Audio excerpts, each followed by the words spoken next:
नमस्कार। सोमवार को जम्मू कश्मीर के पूर्व मुख्यमंत्री फारूक अब्दुल्ला एक धमकीनुमा बयान जारी करते हैं जिसमें वो कहते हैं कि कश्मीर घाटी में हिंदुओं की हत्याओं का सिलसिला नहीं थमेगा, यह बंद नहीं होगा। यह कभी बंद नहीं होगा। जब तक इंसाफ नहीं होगा कभी बंद नहीं होगा। विडंबना देखिए, आतंकियों की भाषा में दिए गए इस बयान के चंद घंटों बाद ही एक और हमला होता है दो मजदूरों पर। दरअसल शोपियां जिले के हरमन इलाके में आतंकी दो मजदूरों पर ग्रेनेड फेंकते हैं जिसमें वो दोनों घायल हो जाते हैं। कन्नौज यूपी के रहने वाले ये मजदूर मोनीश कुमार और राम सागर, इन दोनों को घायल अवस्था में अस्पताल में भर्ती कराया जाता है जहां पर उनको नहीं बचाया जा सका। उत्तर प्रदेश के कुछ लेबर यहाँ रहते थे, काम करते रहे, रेंट पर लेकर रहते थे। जैसे हम लोग देखें, आप लोग देख रहे हैं, तिरपाल हटा के सीजीआई सीट के अंदर से ग्रेनेड थ्रो किया गया जिसमें उत्तर प्रदेश के दो मजदूर थे मारे गए। और उसमें से जो थ्रो किया, ग्रेनेड किया है, हैवी टेररिस्ट है और उसको हम लोग रात में ही पकड़ लिए। और बहुत सारे ऐसा एविडेंस मिला है जिससे प्रूव होता है कि उसने ग्रेनेड थ्रो किया है, उन्होंने कन्फेस भी कर लिया है। बाकी उसके साथ जो भी और लोग के साथ चलते हैं उसको भी अरेस्ट किया गया है। और हम लोग कॉर्डन सर्च जो हाईरोड बता रहे हैं वहाँ सर्च कर रहे हैं। और बहुत जल्दी जो मेन कल्प्रिट टेररिस्ट जो है जिसके लिए काम करता है ये लश्कर तैयबा का दानिश हो गया, चाहे यहाँ के डिस्ट्रिक्ट कमांडर आबिद हो गया, इसको भी जल्दी न्यूट्रलाइज करेंगे। सर कितने अरेस्ट हुए हैं अभी तक? अभी तो 2 अरेस्ट हुआ है। अब आप उस फारूक अब्दुल्ला के बयान को और उसके बाद जो कार्रवाई होती है, जो हिंसा होती है, जो घटना होती है, इसको जोड़ने की कोशिश करिए। किस तरीके से एक राज्य का, एक केंद्र शासित प्रदेश, जो कि मौजूदा केंद्र शासित प्रदेश जम्मू कश्मीर के पूर्व मुख्यमंत्री आतंकी हमलों को जस्टिफाई करने की कोशिश करते हैं उन्हीं की भाषा में। और इसको बंद करने के लिए, क्योंकि शनिवार को जब शोपियां जिले के चौधरी गुंड में एक कश्मीरी हिंदू पूरण कृष्ण भट्ट की हत्या होती है तो उसके बाद आतंकी एक लेटर भी जारी करते हैं कश्मीर फ्रीडम फाइटर्स, एक सो कॉल्ड टेररिस्ट ग्रुप के नाम से, कि भाई ये हत्याएं इसलिए हो रही हैं क्योंकि आर्टिकल 370 हटाया गया। आर्टिकल 370 का जिक्र करते हुए फारूक अब्दुल्ला भी इसी तरह बयान देते हैं, यह कभी बंद नहीं होगा। जब तक इंसाफ नहीं होगा कभी बंद नहीं होगा। और फिर उसके चंद घंटों बाद फिर से वही हमला हिंदुओं पर होता है और 2 मजदूरों की जान चली जाती है।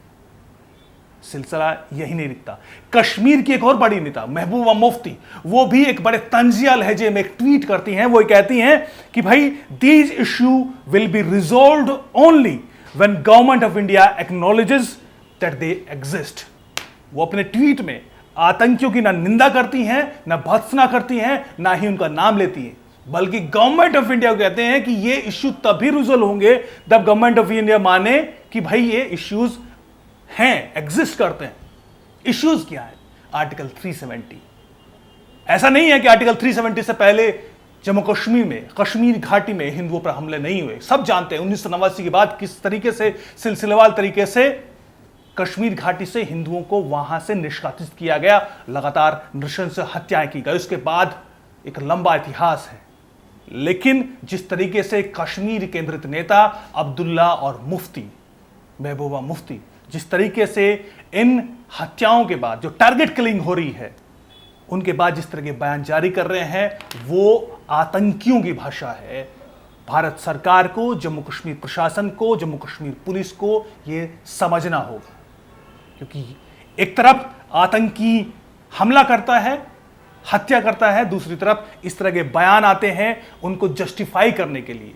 वो आतंकियों के मोटिव को जस्टिफाई करते हैं, उनको लेजिटिमाइज करते हैं, और आतंकियों की तरफ जो गुस्सा होना चाहिए उसको कहीं ना कहीं टोन डाउन करने की कोशिश ये इन कश्मीरी नेताओं द्वारा होती है। नतीजे में कश्मीर घाटी में रहने वाले जो हिंदू हैं उनको इसका नतीजा अपनी जान देकर भुगतना पड़ रहा है। सवाल यकीनन सरकार से पूछे जाएंगे, क्योंकि सरकार भी, जम्मू कश्मीर के एलजी भी एक ट्वीट भर करके मामले को निपटा देना शायद चाहते हैं, क्योंकि अभी भी कुछ ठोस कार्रवाई हम पिछले लगातार जब से टारगेट किलिंग हो रही है उसमें देखें तो कुछ ठोस कार्रवाई होती दिख नहीं रही। हालांकि शोपियां के हरमन इलाके में मजदूरों पर जो हमला हुआ उसके मुख्य आरोपी जो कि हाइब्रिड आतंकी है लश्कर तैयबा का, इमरान बशीर गनई, उसको गिरफ्तार कर लिया गया था, जिसने ग्रेनेड फेंका था। और उसके अलावा एक और साथी को गिरफ्तार कर लिया गया है और पुलिस ने बयान जारी किया है कि जिसके कहने पर बशीर अहमद गनई ने ये ग्रेनेड फेंका था, उसको भी जल्द ही न्यूट्रलाइज कर दिया जाएगा, ढेर कर दिया जाएगा।